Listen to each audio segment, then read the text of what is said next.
കോഴിക്കോട് കൊയിലാണ്ടിയിൽ വൻ വിദേശ മദ്യശേഖരം പിടികൂടി. സംഭവത്തിൽ മാഹി പള്ളൂർ സ്വദേശി ശ്യാം പിടിയിലായി. നിഖിൽ പ്രമേഷ് കോഴിക്കോടും ചെയ്തു. നിഖിൽ, ഒരു മിനി ബാറായിരുന്നു ഉദ്ദേശിച്ചത്. എവിടെ നിന്നാണ് ഇത്രത്തോളം മദ്യം പിടികൂടിയത്? എന്താണ് വിശദാംശം?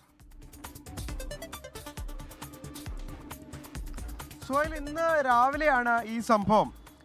മൂടാടി ഗ്രാമപഞ്ചായത്ത് ഓഫീസ് ഗേറ്റിന് സമീപം നടത്തിയ വാഹന പരിശോധനയിലാണ് വൻ മദ്യശേഖരം പിടികൂടുന്ന സാഹചര്യമുണ്ടായത്.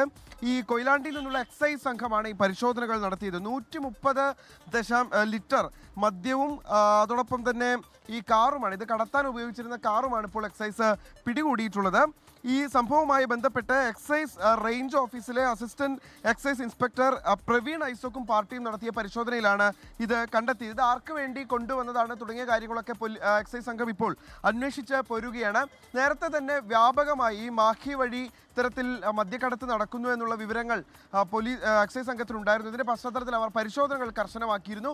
എന്തായാലും ഇവർക്ക് ലഭിച്ച വിവരത്തിന്റെ പശ്ചാത്തലത്തിൽ നടത്തിയിട്ടുള്ള പരിശോധനയിലാണ് രേഖകളില്ലാതെ കടത്താൻ ശ്രമിച്ച 130 ലിറ്റർ വിദേശ മദ്യം ഇപ്പോൾ പിടികൂടുന്ന സാഹചര്യം ഉണ്ടായിട്ടുള്ളത്. സുഹൈൽ, വില കുറഞ്ഞയിടത്ത് നിന്ന് എത്തിച്ച് അതിർത്തി കടത്തി വില കൂട്ടി വിൽക്കാൻ കഴിയുന്ന കേരളത്തിലെത്തിച്ച് മദ്യം വിൽക്കുന്ന സംഘത്തിൽ ഒരാളാണ് ഇപ്പോൾ പിടിയിലായിരിക്കുന്നത്. നിഖിൽ പ്രമേഷാണ് വാർത്തയുടെ വിശദാംശങ്ങൾ നൽകിയത്.